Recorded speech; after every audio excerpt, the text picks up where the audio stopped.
Idiots चित्रपटातील फरहान ही भूमिका तुम्हाला नक्कीच आठवत असेल. इंजिनिअरिंग शिकणारा पण मनाने फोटोग्राफर बनायचं स्वप्न पाहणारा तो मित्र ही भूमिका साकारली होती. अभिनेता आर माधवन, ज्याला अनेक लोक प्रेमाने मेडी असे म्हणतात, हा भारतातील प्रसिद्ध अभिनेता आहे, ज्याचा जन्म 1 जून 1970 रोजी झारखंडमधील जमशेदपूर येथे झाला. लहानपणीपासूनच माधव अभ्यासात चांगला होता आणि त्याला आर्मीमध्ये जाण्याचीही इच्छा होती. पण काही कारणामुळे त्याचे ते स्वप्न पूर्ण नाही झाले. त्यानंतर त्याने मॉडेलिंग आणि जाहिरातीमध्ये काम करायला सुरुवात केली. सुरुवातीला त्याला खूप संघर्ष करावा लागला, पण अनेक ऑडिशन दिल्यानंतर त्याला टीव्ही मालिकांमध्ये छोटे रोल मिळू लागले. हळूहळू लोकांनी त्याच्या अभिनयाची नोंद घ्यायला सुरुवात केली. माधवन त्याला मोठी ओळख मिळावी तो रहना है मेरे दिल में या चित्रपटामुळे. या चित्रपटात त्याने मेडी नावाची भूमिका केली होती. त्याचा रोमॅन्टिक अंदाज आणि अभिनय प्रेक्षकांना खूप आवडला.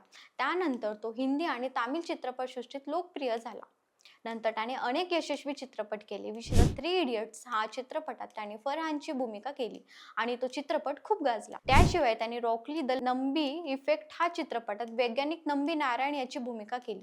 हा चित्रपट त्याने स्वतः दिग्दर्शितही केला. पण माधवन फक्त चांगला अभिनेता नाहीत, तर तो साधा आणि मेहनती व्यक्तित्व म्हणून ओळखला जातो. आजही तो आपल्या मेहनतीला आणि उत्कृष्ट अभिनयाला प्रेक्षकांचे मन जिंकत आहे.